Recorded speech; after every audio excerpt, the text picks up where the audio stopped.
அஸ்ஸலாமு அலைக்கும் வரஹ்மத்துல்லாஹி தஆலா வபரகாத்துஹு. ஏக இறைவனுடைய சாந்தியும் சமாதானமும் நம் அனைவர் மீதும் என்றும் நின்று நிலவட்டுமாக. நஹ்மதுஹு வ நுஸல்லி அலா ரசூலிஹில் கரீம். அம்மா பஅத். ஃபக்கத் क़ால அல்லாஹு தஆலா ஃபீ கலாமிஹில் கதீம் வல் ஃபுர்கானில் மஜீத். أعوذ بالله من الشيطان الرجيم. بسم الله الرحمن الرحيم. لقد كان لكم في إبراهيم أسوة حسنة والذين معه. وقال أيضا إن إبراهيم كان أمة قانتا لله حنيفا ولم يكن من المشركين. وقال أيضا تركنا عليه في الآخرين. آمنا بالله صدق الله مولانا العلي العظيم وصدق رسوله النبي الكريم. اللهم صل على سيدنا محمد طب القلوب ودوائها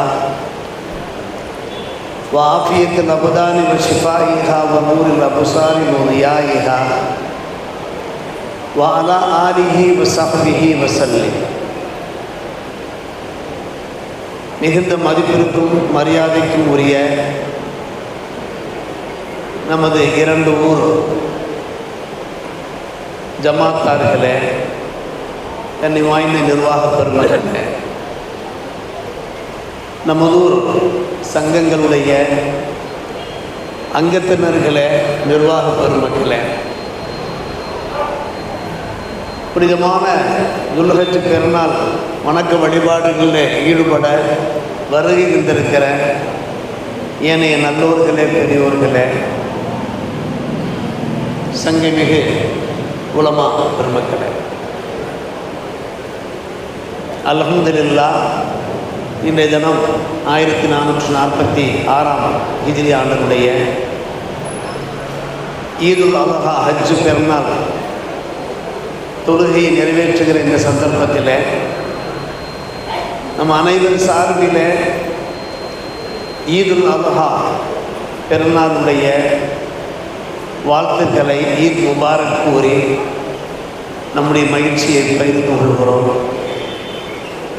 இன்று போல் என்றைக்கும் நலமோடு வளமோடு மகிழ்ச்சியோடு பேரானந்தத்தோடு நாம் வாழ அல்லாஹ் ரப்புல் ஆலமீன் நம் எல்லோருக்கும் நல்லொரு புரிவானாக.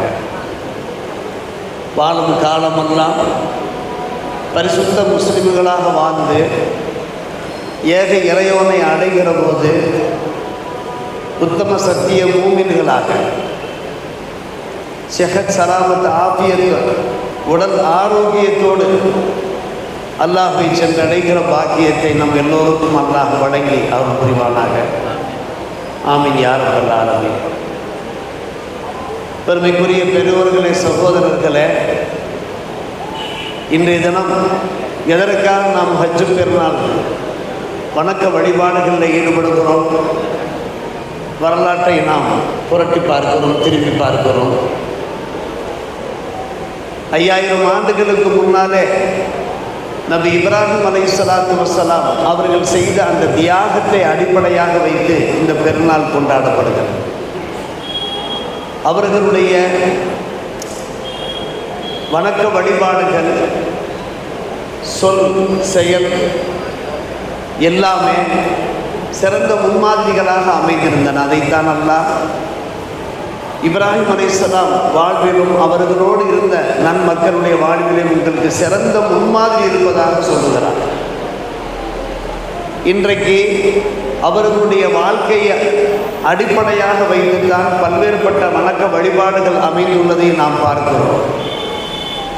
அது ஹஜ்ஜினுடைய வழிபாடாக இருக்கட்டும், குர்பானியினுடைய இந்த நிகழ்ச்சியாக இருக்கட்டும், அது அல்லாத மற்ற வணக்க வழிபாடுகள், நபி இப்ராஹிம் அலைஹிஸ்ஸலாம் அவர்களுடைய அந்த வழிபாடுகளை முன்னிறுத்தி கட்டமைக்கப்பட்டிருக்கிற காட்சியை நாம் காண்கிறோம். நபி இப்ராஹிம் அலைஹிஸ்ஸலாம் அவர்களை அல்லாஹ் ரப்பல் ஆலமீன் முழுமையாக பொருந்தி கொண்டான், ஏற்றுக்கொண்டான். ஒரே காரணம் அவர்களுடைய மன தூய்மை தான் காரணம், இஹ்லாஸ் தான் காரணம். அன்பு சகோதரர்களே, பெரியவர்களே, நபி இப்ராஹிம் அலைஹிஸ்ஸலாம் அவர்களை பற்றி குர்ஆனிலே வானலாவும் புகழ்கிறார். எம்பெருமானார் ரசூலே கரீம் ஸல்லல்லாஹு அலைஹி வஸல்லம் அவர்களுக்கு பின்னாலே அதிகம் புகழுக்குரியவராக, போற்றுதலுக்குரியவராக திகழ்ந்தவர்கள் நபி இப்ராஹிம் அலைஹிஸ்ஸலாம். வேறு எந்த நபியையும் அல்லாஹ் ரப்பல் ஆலமீன் அந்த அளவுக்கு புகழ்ந்தேற்றவில்லை. குர்ஆனிலே கிட்டத்தட்ட 69 வசனங்கள் நபி இப்ராஹிம் அலைஹிஸ்ஸலாம் அவர்களை பற்றி பேசுகின்றன. நபி இப்ராஹிம் அலைஹிஸ்ஸலாம் அவர்களுடைய திருப்பெயரால் ஒரு சூறாவே அமைக்கப்பட்டிருக்கிறது, குர்ஆனுடைய அத்தியாயமே அமைக்கப்பட்டிருக்கிற காட்சியை நாம் பார்க்கிறோம் என்றால், பெருமானார் ரசூலே கரீம் ஸல்லல்லாஹு அலைஹி வஸல்லம் அந்த வாழ்க்கை வரலாற்றுக்கு பின்னாலே அதிகமாக வாசிக்கப்படக்கூடியவர்கள், எடுத்துரைக்கப்படக்கூடியவர்களாக நபி இப்ராஹிம் அலைஹிஸ்ஸலாம் திகழ்கிறார்கள். காரணம், அவர்கள் எல்லா சமுதாயங்களால் ஏற்றுக்கொள்ளப்பட்டவர்கள். தேசத்தந்தை என்று சிலரை குறிப்பிடுவார்கள். ஆனால் நபி இப்ராஹிம் அலைஹிஸ்ஸலாம் அவர்கள் உலகத்தந்தையாக திகழ்கிறார்கள். உலகத்தந்தை, அத்தனை சமூகங்களாலும் ஏற்கப்பட்டவர்கள். இஸ்லாமியர்களாகிய நாம் மட்டுமன்று, யகூதிகள் யூதர்களாக இருக்கட்டும், நஸ்ரானிகள் கிறித்துவர்களாக இருக்கட்டும், இப்படி எல்லா சமுதாயத்தினரால் ஏற்றுக்கொள்ளப்பட்ட ஒரு திருநபி தான் நபி இப்ராஹிம் அலைஹிஸ்ஸலாம் அவர்கள். அருமை சகோதரர்களே, அவர்கள் நமக்கு ஒரு சிறந்த முன்மாதிரியாக, பாடமாக திகழ்ந்தார்கள். பல்வேறுபட்ட அம்சங்கள் அவர்களிடத்திலே அமையப்பட்டிருந்தது. குர்ஆனிலே அல்லாஹ் விரிவாக விலாவாரியாக எடுத்துரைத்துக் கொண்டிருக்கிறார்.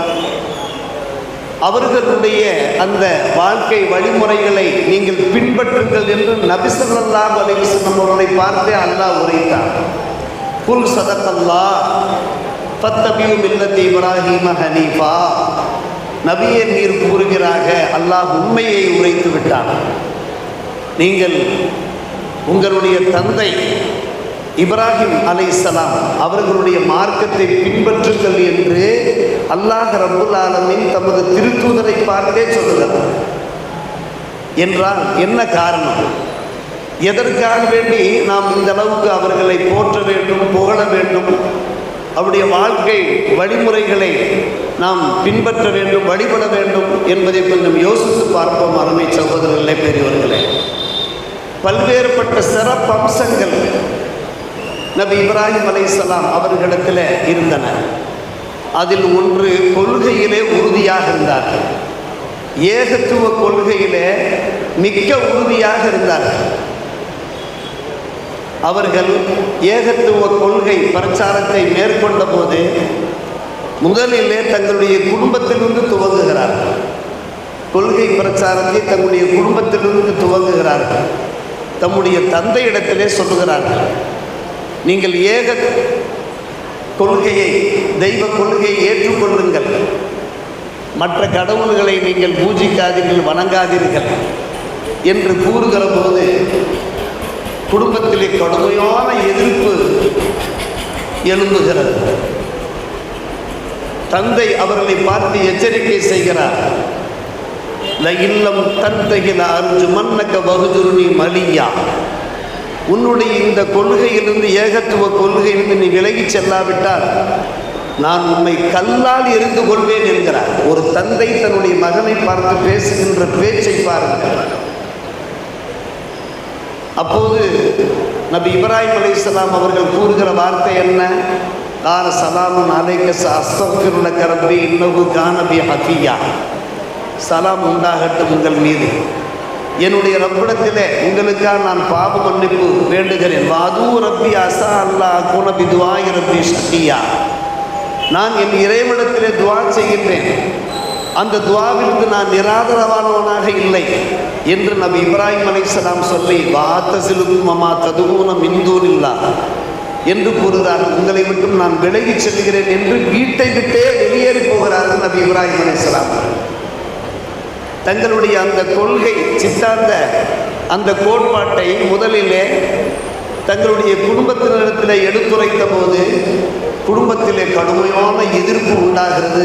அன்பு சகோதரர்களே, பெரியவர்களே, அதனை அடுத்து நாம் பார்க்கிறோம் சமுதாயத்தினரிடத்திலே கடுமையான எதிர்ப்பு உண்டாகிறது. மக்கள் மத்தியிலே அந்த ஏகத்துவ கொள்கையை எடுத்து சொல்கிறார்கள். அல்லாஹ்வை தவிர வணக்கத்திற்குரியவன் எவனுமே கிடையாது. வல்லதி அந்த அல்லாஹ் தான் என்ன செய்கிறான்? நமக்கு யுஹீனி யுமீத்துனி, நமக்கு ஹயாத்தை தருகிறான், நமக்கு மௌத்தையும் தந்தவன் அவன்தான். வல்லதி யுதீமுனி வயஸ்தீனி, அந்த இறைவன் நமக்கு உணவை தருகிறான், குடிபானத்தை தருகிறான். வல்லதி அத்மவு ஐயகுஃபிரலி ஹத்தியத்தி, என் பாவங்களை இறைவன் மன்னிக்க வேண்டும் என்று நான் விரும்புகிறேன். இப்படியே அருமை சகோதரர்களே, அல்லாஹ்வுடைய அந்த மகத்துவத்தை, அல்லாஹ்வுடைய சக்தியை அவர்கள் எடுத்துச் சொல்கிறார்கள் தங்களுடைய சமுதாய மக்களிடத்தில். வல்லதி இதா மரித்து பௌவ எஷ்டி, நான் நோய்வாய்ப்பட்டு விட்டால், வியாதியஸ்தனாக ஆகிவிட்டால் எனக்கு ஷிஃபா தரக்கூடியவன் அந்த அல்லாஹ் தான். எப்படியெல்லாம் சொல்கிறார்கள் பாருங்கள். நபி இப்ராஹிம் அலைஹிஸ்ஸலாம் அவர்கள், நீங்கள் வணங்குகின்ற இந்த உங்களுடைய அந்த குல தெய்வங்கள் இருக்கின்றனவே, கற்பிக்கின்ற அந்த கற்சிலைகள் இருக்கின்றனவே, அவற்றால் ஒன்றுமே செய்ய முடியாது. நீங்கள் அந்த ஏக இறைவனையே வணங்குங்கள் என்று நபி இப்ராஹிம் அலைஹிஸ்ஸலாம் அவர்கள் தங்களுடைய சமுதாயத்தில் போதித்த போது ஒட்டுமொத்த சமுதாயமும் அவர்களுக்கு எதிரிகளாக மாறி போனார்களே. அந்த நாட்டை ஆண்ட நும்ரூத் மன்னன் பரம விரோதியாக மாறி போனானே. அவர்கள் எல்லோருமாக சேர்ந்து, அன்பு சகோதரர்களே, பெரியவர்களே, அவர்கள் ஒரு முடிவுக்கு வருகிறார்கள். காலு ஹர்ரிப்பு, அவரை நெருப்பிலே வைத்து பொசுக்குங்கள். மனுஷரு ஆலிகத்தக்கம், உங்களுடைய அந்த பல தெய்வங்களுக்கு நீங்கள் ஹெல்ப் பண்ணுங்கள், சப்போர்ட் பண்ணுங்கள்.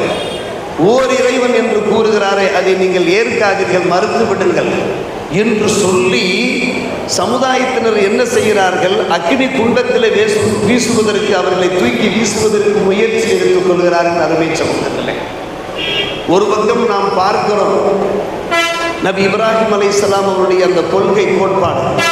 மறுபக்கம் நாம் பார்க்கிறோம் குடும்பத்தினர் அவர்களை விலக்கி வைக்கிறார்கள். மூன்றாம் பக்கம் பார்க்கிறோம் அவருடைய சமுதாயத்தினரும் கூட அவர் நிராகரிக்கிறார்கள். நாம இருந்தால் நம்முடைய நிலை எப்படி ஆயிருக்கும்? விரக்தியின் விளிம்புக்கே நாம் சென்று விடுவோம். நமக்கு ஏன் இந்த தொல்லை, நமக்கு ஏன் இந்த பிரச்சனை என்று நாம் அந்த கொள்கையை பரப்பாமல் நமக்குள்ளேயே நாம் மறைத்து வைத்திருப்போம். ஆனால் நபி இப்ராஹிம் அலைஹிஸ்ஸலாம் அவர்கள் துணிந்து நின்றார்கள். கொள்கை குன்றாக அவர்கள் நின்றார்கள். அக்னி குண்டத்திலேயும் அவர்களை வீச தயாராகிவிட்டார்கள். பெருமானார் ரசூலே கரீம் ஸல்லல்லாஹு அலைஹி வஸல்லம் பகர்கிறார்கள். இப்ராஹிம் அலைஹிஸ்ஸலாம் அவருடைய நாவிலிருந்து வந்த அந்த கடைசி வார்த்தை என்னவென்றால், ஹஸ்பி அல்லாஹு வ நிஅமல் வக்கீல். நெருப்பு குண்டத்திலே அவர்கள் வீசப்படுகிறார்கள். வீசப்படுகிற அந்த கடைசி நேரத்தில் அவர்கள் சொன்ன வார்த்தை ஹஸ்பி அல்லாஹு வ நிஅமல் வக்கீல். அல்லாஹ் ரப்புல் ஆலமீன் கவனிக்கிறான். காரணம், நெருப்புக்கு கரிக்கின்ற சக்தியை தந்தவன் அந்த அல்லாஹ் தான். நன்கு யோசிக்க வேண்டும். இந்த உலகத்திலே படைக்கப்பட்டிருக்கக்கூடிய ஒவ்வொரு படைப்புக்கும் அந்த படைப்புக்குண்டான சக்தியை தந்திருப்பவன் அல்லாஹ் தான். அந்த சக்தியை அவனால் எடுக்க முடியும். இந்த நம்பிக்கை நமக்கு வேண்டும். அருமை சகோதரர்களே, நெருப்புக்கு கரிக்கின்ற பொசுக்கின்ற அந்த சக்தியை தந்த அல்லாஹ்வால் அந்த நெருப்பை குளுமைப்படுத்துகின்ற சக்தியை தர முடியாதா? சற்று யோசித்து பாருங்கள். தந்தான் அல்லாஹ்.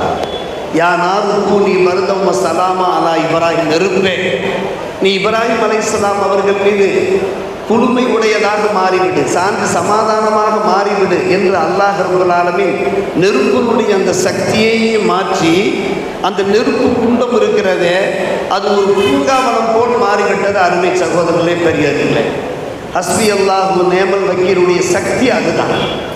குர்ஆனிலே ஹதீஸிலே பார்க்கிறோம்.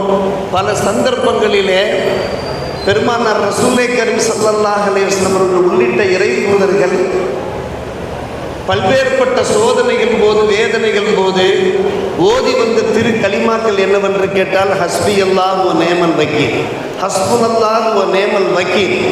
பெருமானார் ரசூலே கரீம் ஸல்லல்லாஹு அலைஹி வஸல்லம் பேசுகிறார்கள், இதா வகாத்தும் ஃபி அம்ரின் அதீம், உங்களுக்கு ஏதாவது ஒரு மிகப்பெரிய சோதனை ஏற்படுமானால் நீங்கள் சொல்லுங்கள் ஹஸ்புனல்லாஹ் வ நேமல் வக்கீல் என்று சொல்லிக்கொண்டே வாருங்கள், உங்களுடைய சோதனை அகன்றுவிடும் என்கிறார்கள் நபிகள் நாயகம் ஸல்லல்லாஹு அலைஹி வஸல்லம் அவர்கள். நபி ஸல்லல்லாஹு அலைஹி வஸல்லம் அவர்களும் சத்திய சஹாபிகளும் அவர்களுக்கு எதிராக எதிரிகள் அணிதிரண்ட போது இதே வாசகத்தை தான் அவர்கள் முன்மொழிந்தார்கள், ஹஸ்புனல்லாஹு வ நேமல் வக்கீல் என்று. எதிரிகள் புறமுதுகு காட்டிவிட்டு சென்று விட்டார்கள். பன்கலபு பி நிஅமத்தின் மினல்லாஹி வ ரிதுவான், அல்லாஹ்வுடைய அருள்கொடையோடு அவருடைய திருப்பொருத்தத்தோடு நபி அவர்களும் நபி தோழர்களும் திரும்பினார்கள் என்று குர்ஆன் ஷரீஃபிலே அல்லாஹ் நமக்கு எடுத்துரைத்துக் கொண்டிருக்கிறார். அன்னை ஆயிஷா ரலியல்லாஹு அன்ஹா அவர்கள், இஃப்க ஆயிஷா அவர்கள் மீது முனாஃபிக்குகள், நயவஞ்சகர்கள் அவதூறு பரப்பினார்கள், அபாண்டமான பலியை சுமத்தினார்கள். சற்று காலதாமதமாகத்தான் அவர்களுக்கு அந்த தகவல் கிடைத்த போது நிலை குலைந்து போனார்கள் அன்னை ஆயிஷா ரலியல்லாஹு அன்ஹா அவர்கள். தம் மீது இப்படிப்பட்ட ஒரு பலியா? அல்லாஹு அக்பர். அவர்கள் எவ்வளவு பரிசுத்தமான ஒரு பெண்மணி, மாது சிரோன்மணி. அவர்கள் உரைத்த வார்த்தை ஹஸ்புனல்லாஹு வ நேமல் வக்கீல் என்று வீட்டோடு அவர்கள் அமைதியாகிவிட்டார்கள். அதனுடைய பலன் என்ன தெரியுமா? அல்லாஹ் ரப்புல் ஆலமீனே 8-9 வசனங்களை இறக்கி அன்னை ஆயிஷா ரலியல்லாஹு அன்ஹா அவர்கள் பரிசுத்தமான பெண்மணி என்பதை வசனங்கள் வாயிலாகவே நிரூபித்து காண்பித்தான், உறுதிப்படுத்தி காண்பித்தான். சூரத்து நூர் அத்தியாயத்திலே அந்த வசனங்கள் காலமெல்லாம் கியாமத் பரிவந்தம் வரை ஓதப்பட்டு கொண்டிருக்கிறது என்றால் எல்லாவற்றுக்கும் பின்னால் இந்த ஹஸ்புனல்லாஹ் வ நேமல் வக்கீல் தான். நம்முடைய குடும்பங்களிலே, நம்முடைய சமுதாயத்திற்கு மத்தியிலே ஏதாவது சோதனைகள், வேதனைகள், துன்பங்கள், துயரங்கள் ஏற்படுகிற போது நாம் ஓத வேண்டிய திருக்கலிமா ஹஸ்பி அல்லாஹ் வ நேமல் வக்கீல் அல்லது ஹஸ்புனல்லாஹ் வ நேமல் வக்கீல் தான். கண்டிப்பாக பிரச்சனைகளுக்கு நமக்கு தீர்வு கிடைக்கும். அதற்கு முன்மாதிரியாக திகழக்கூடியவர்கள் தான் அண்ணல் இப்ராஹிம் அலைஹிஸ்ஸலாத்து வஸ்ஸலாம் அவர்கள்.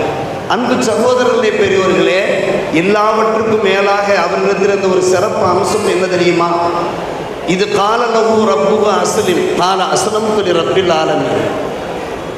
இப்ராஹிம் அலைஹிஸ்ஸலாம் அவர்களை பார்த்து சொல்லப்பட்டால் நீங்கள் கட்டுப்பட்டு நடங்கள் என்று சொன்னால் உடனே ரப்புல் ஆலமீன் அல்லாஹ்வுக்கே நான் கட்டுப்பட்டு நடப்பேன் என்று உரைக்கின்ற அந்த அருமையான ஒரு வாசகம் குர்ஆனிலே முதலாவது ஜுசுவிலே கடைசி வசனங்களிலே இந்த விஷயம் எடுத்துரைக்கப்பட்டிருக்கிறது. இது கால லஹு ரப்புஹு அஸ்லிம் கால அஸ்லம்து லி ரப்பில் ஆலமீன். ஏன், எதற்கு, எப்படி என்ற கேள்விக்கு வேலையே கிடையாது. இப்படிப்பட்ட பல்வேறுபட்ட சிறப்பம்சங்கள். அன்பு சகோதரர்களே, பெரியவர்களே, நமக்கு நம்முடைய மார்க்கத்தை எடுத்துரைக்கிற போது இஸ்லாமிய கொள்கைகள், கோட்பாடுகள், அதனுடைய நெறி முறைகள் இவற்றையெல்லாம் எடுத்துரைக்கிற போது நாமும் அஸ்லம்து லி ரப்பில் ஆலமீன் என்று சொல்ல தயாராக வேண்டும். அதன் பிரகாரம் நாம் வாழ வேண்டும். அப்படி வாழ்ந்தால் இப்ராஹிம் அலைஹிஸ்ஸலாம் அவர்களுக்கு கிடைத்த அந்த பெண்ணம்பரும் புகழ் நமக்கு கிடைக்காவிட்டாலும் கூட அல்லாஹ் ரப்புல் ஆலமீன் நமக்கு பின்னால் உள்ளவர்களுக்கு மத்தியிலே போற்றும்படி நிச்சயமாக செய்வான். இப்ராஹிம் அலைஹிஸ்ஸலாம் அவர்களை 5000 ஆண்டுகளுக்கு மேலாக நாம் போற்றி கொண்டிருக்கிறோம் என்றால் என்ன காரணம்? குர்ஆனிலே அல்லாஹ் உரைத்து விட்டான், வத்தரக்னா அலைஹி ஃபில் ஆகிரீன். இப்ராஹிம் அலைஹிஸ்ஸலாம் அவருடைய காலத்திற்கு பின்னாலே வாழ்ந்தவர்களுக்கு மத்தியிலேயும் அவருடைய புகழை நாம் பதிவு செய்திருக்கிறோம் என்று அல்லாஹ் சொல்கிறார். வத்தரக்னா அலைஹி ஃபில் ஆகிரீன். எனவே நாமும் கட்டுப்பட்டவர்களாக மார்க்கம் எப்படித்தான் சொல்லுகிறது, இதுதான் கடமை, இதுதான் சுன்னத் என்று கூறுகிற போது ஏன், எதற்கு, எப்படி என்று கேட்பதற்கு முன்னாலே அப்படிக்கு அப்படியே ஏற்கின்ற மனப்பான்மை வர வேண்டும். துப்பி அணிந்து தொழுங்கள் என்றால் ஏன், எதற்கு, எப்படி என்று நாம் கேட்கக்கூடாது. அது ஒரு சுன்னத் என்று கூறுகிறோமா, உடனே அதற்கு நாம் அடிபணிய வேண்டும். அருமை சகோதரர்களே, பெரியவர்களே, அதே போன்றுதான் பாங்கொலிக்கப்படுகிறது. அல்லாஹ்வுடைய புறத்திலிருந்து தொழுவார்கள், ஹய்யால ஸலா, ஹய்யால ஸலா, ஹய்யாலல் ஃபலாஹ், ஹய்யாரல் பலா, தொழுகையை நோக்கி நீங்கள் விரைந்து வாருங்கள், வெற்றியை நோக்கி நீங்கள் விரைந்து வாருங்கள் என்ற அழைப்பு விடுக்கப்படுகிற போது இதோ நான் கட்டுப்பட்டேன் என்று சொல்லி அல்லாஹ்வுடைய இல்லத்தை நோக்கி நாம் புறப்பட்டு வந்தோம் என்றார். அந்த இப்ராஹிம் அலைஹிஸ்ஸலாம் அவர்களை எப்படி பாராட்டுகின்றானோ, அவருடைய அந்தஸ்துகளை உயர்த்தினானோ, அதே போன்று நம்முடைய வாழ்க்கை தரங்களையும் உயர்த்துவான் என்பதில் சிந்தித்தும் சந்தேகமே கிடையாது. நீங்கள் குடிக்காதீர்கள். நம்முடைய மார்க்கத்திலே குடிப்பழக்கம் ஆறாமாக்கப்பட்டிருக்கிறது.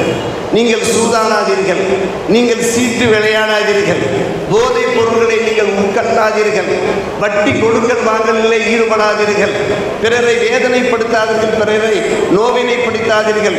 எல்லோரும் ஒரே கொடியின் கீழே நீங்கள் திரண்டு நில்லுங்கள், ஒருமைப்பாட்டோடு நில்லுங்கள் என்று சொல்லப்பட்டால் ஏன், எதற்கு, எப்படி என்றெல்லாம் கேள்வி கேட்கக்கூடாது. நாங்கள் கட்டுப்பட்டோம் என்று கட்டுப்பட வேண்டும். என்ன காரணம் என்று கேட்டால், அருமை சகோதரர்களை, பெரியவர்களே, நம்மிடத்திலே இந்த கெட்ட பழக்க வழக்கங்கள் இருக்குமானால் நம்மை பெற்ற பெற்றோர் பார்த்தால் சகித்து கொள்வார்களா? அதற்காக அவர் நம்மை பெற்றெடுத்தார்கள், வளர்த்து ஆளாக்கினார்கள். அது ஒரு பக்கம் போகட்டும், நம்முடைய பெற்றோர் நம்மை விட்டு இறந்து போயிருப்பார்கள். நாம் பெற்ற பிள்ளைகள் அதை பார்த்தார், நம்முடைய மனைவி மக்கள் அதை பார்த்தார், தலை குனிந்து நிற்பார்களே, வேதனையிலே வெட்கித்து போவார்களே. சற்று யோசித்து பாருங்கள் அருமை சகோதரர்களே. அந்த பழக்க வழக்கங்கள் நம்முடைய குடும்பத்தினரிடத்தில் வந்துவிடக்கூடாது. நன்கு யோசியுங்கள் அருமை சகோதரர்களே, பெரியவர்கள். நம்முடைய பிள்ளைகள் அதை பார்த்தார்கள் என்றால் எப்படி வேதனைப்படுவார்கள் என்பதை யோசித்து பாருங்கள். நம்முடைய ஊருக்குள்ளே இது போன்ற போதை பழக்க வழக்கங்கள் வரலாமா? நம்முடைய ஊருக்குள்ளே இப்படிப்பட்ட சீட்டாடுதல், சூதாடுதல், இது போன்ற கெட்ட செயல்கள் வரலாமா? ஹராமான பழக்க வழக்கங்கள் வரலாமா? அன்பான சகோதரர்களே, பெரியவர்களே, ஆனால் நல்ல பல நடைமுறைகளும் நம்முடைய ஊரில் நடைபெற்று கொண்டிருக்கிறது. அதை பாராட்ட வேண்டும், அதை சிறப்பிக்க வேண்டும், அதை வாழ்த்த வேண்டும். நேற்றைய தினம் நாம் பார்த்தோம், நம்முடைய ஊரிலே முன்மாதிரியாக நம்முடைய மக்கள், நம்முடைய ஊர் மக்கள் என்ன செய்தார்கள் என்று நாம் பார்க்கிறோம். அழகான முறையிலே இஃப்தார் ஏற்பாடு செய்திருந்தார்கள். இது போன்ற பல நல்ல நடைமுறைகள் நடைபெற்றவாறு இருக்கிறது. பள்ளிவாசலிலே மக்கள் நிரம்பி வழிந்தார்கள். நிறைய பேர் அந்த அரஃபா நோன்பை நோற்று அதனுடைய திருப்பொருத்தத்தை பெற்றார்கள். இது போன்ற நல்ல விஷயங்கள். அதே போன்று நம்முடைய வாலிபர்கள், நம்முடைய இளைஞர்கள் இருக்கிறார்களே, இது போன்ற நல்ல விஷயங்களை முன்னெடுக்க வேண்டும் அருமை சகோதரர்களே, பெரியவர்களே. என்றைக்கும் நம்முடைய ஊர் சிறந்த முன்மாதிரியாக திகழ வேண்டும் என்பதுதான் நோக்கமாக இருக்கிறது. இதோ நம்முடைய இளைஞர்கள் நம் நலம் கிளினிக் தொடங்கவிருக்கிறார்களே, இது போன்ற நல்ல பழக்க வழக்கங்கள். ஒரு காலத்தில் அன்பு சகோதரர்களே, அவசர சிகிச்சைக்காக வேண்டி உயிர் ஊசலாடி கொண்டிருக்கும் நம்முடைய மக்கள் இதய துடிப்பிலே வெம்பி போய் இருக்கிற அந்த சூழ்நிலையிலே மயிலாடுதுறையை நோக்கி நாம் புறப்பட்டு போவோம். ஞாயிற்றுக்கிழமையாக இருக்கும். ஞாயிற்றுக்கிழமை சரியான டாக்டர்கள், திறமை வாய்ந்த டாக்டர்கள் கிடைக்க மாட்டார்கள். நம்முடைய மிஸ்பாவுத அரபிக் கல்லூரியுடைய முன்னாள் செயலாளர் அடிக்கடி இதை சொல்லி சொல்லி நம்முடைய வேதனையை வெளிப்படுத்துவார்கள். இதன் காரணமாக நம்முடைய ஊரில் பல பேர் உயிரை விட்டிருக்கிறார்கள். நீங்கள் கும்பகோணம் எடுத்து செல்லுங்கள், நீங்கள் தஞ்சாவூர் எடுத்து செல்லுங்கள் என்று புறப்பட்டு செல்வதற்கு முன்னாலேயே அந்த ஃபர்ஸ்ட் எய்ட் அவர்களுக்கு கிடைக்க முடியாமல் போய்விடுமே. இப்படிப்பட்ட இந்த நன்மையான காரியங்கள் எல்லாம் நடைபெற்று கொண்டிருக்கிறது என்றால் இதிலே நம்முடைய இளைஞர்கள் முழு கவனம் எடுக்க வேண்டும். நம்முடைய ஊர் பணிகள், ஹிதுமத்துகளே நாம் முழு கவனம் எடுக்க வேண்டும். அருமை சகோதரர்களே, பெரியவர்களே, எல்லா வகையிலையுமே நீங்கள் கடந்த காலத்திலே சென்ற நம்முடைய முன்னோர்கள் நல்லவர்களை யோசித்து பாருங்கள். எதிர்காலத்தில் நாம் பெற்ற பிள்ளைகளின் நிலைமை என்ன? அவர்கள் நல்லவர்களாக வல்லவர்களாக திகழ வேண்டுமே. இந்த இஸ்லாத்தினுடைய முஸ்லிம்களுடைய கண்ணியத்தை, கௌரவத்தை காப்பவர்களாக, பாதுகாப்பவர்களாக இருக்க வேண்டுமே என்கிற கவலை நமக்கு வேண்டாமா? சற்று யோசித்து பாருங்கள் அருமை சகோதரர்களே, பெரியவர்களே. நம்முடைய பிள்ளைகள் சிறந்த படிப்பாளிகளாக, பட்டதாரிகளாக திகழ வேண்டாமா? அரசு உயர் வகுப்பிலே அவர்கள் பட்டம் பெற்று பட்டதாரிகளாக உருவாகி அரசு உயர் பதவிகளை அவர்கள் அலங்கரிக்க வேண்டாமா? இதன் காரணமாக நம்முடைய சமுதாயத்தினர் எந்த அளவுக்கு பாதிக்கப்பட்டிருக்கிறார்கள் என்பதை பாருங்கள். வெளிநாடு சென்றால்தான் நம்முடைய பிள்ளைகள் சம்பாதிக்க முடியும், பொருளீட்ட முடியும் என்கின்ற அந்த ஒரே கொள்கையிலிருந்து சற்று விலகி சென்று அன்பு சகோதரர்களே, நம்முடைய பிள்ளைகளை படித்த பட்டதாரிகளாக ஆக்கி வெளிநாடு அனுப்புவதில் எந்த ஒரு தவறும் இல்லை. ஆனால் இன்றைய சூழ்நிலை என்னவென்று கேட்டால், நம்முடைய தங்க தமிழகத்தில் மட்டுமல்ல, முழு இந்தியாவிலேயும் மிகப்பெரிய பதவிகளிலே பொறுப்புகளிலே நம்முடைய முஸ்லிம்கள் அமர வேண்டிய அவசியம் இருக்கிறது என்பதை அன்பான பெற்றோர்களே, கண்ணியத்துக்குரிய கனவான்களே, நீங்கள் கொஞ்சம் யோசித்து பாருங்கள், சிந்தித்து பாருங்கள். உங்களுடைய பிள்ளைகளை நல்லொழுக்க சீலர்களாக உருவாக்குங்கள். நல்ல படிப்புகளை அவர்களுக்கு நீங்கள் கொடுங்கள். நம்முடைய மிஸ்பாவுத அரபிக் கல்லூரியும் கூட இன்றைக்கு இரட்டை படிப்பை தந்து கொண்டிருக்கிறது. நம்முடைய பிள்ளைகளுக்கு மார்க்க கல்வி அது பாதிக்காதவாறு.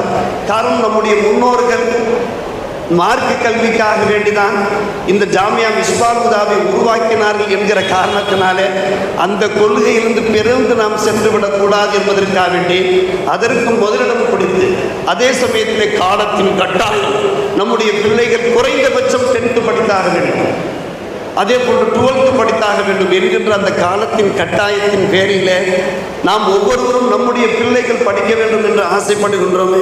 அதன் அடிப்படையில் அன்பான பெருமக்களே, அப்படிப்பட்ட ஏற்பாடுகள் எல்லாம் செய்து கொண்டிருக்கிறார்கள் என்றால் கொஞ்சம் யோசியுங்கள்.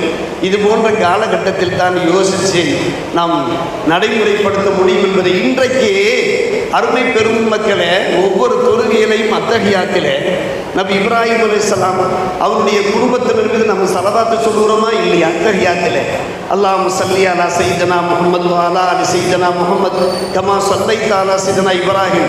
யா அல்லாஹ், முஹம்மது ஸல்லல்லாஹு அலைஹி வஸல்லம் அவருடைய குடும்பத்தின் மீது நீ அன்பு பொழிந்தது போன்று, நீ ரஹ்மத்தை தந்தது போன்று இப்ராஹிம் அலைஹிஸ்ஸலாமுடைய குடும்பத்தினர் மீது நீ அன்பையும் பாசத்தை பொழிவாய் என்று ஏன் நாம் கேட்கிறோம் என்று கேட்டால், அன்பு சகோதரர்களே, அந்த கேள்வி எத்தனை இறை தூதர்கள் வந்தார்கள், அந்த இறை தூதர்கள்லாம் இன்றைக்கு நம்முடைய தொழுகையில இடம் பெறுகிறது. என்ன காரணம்?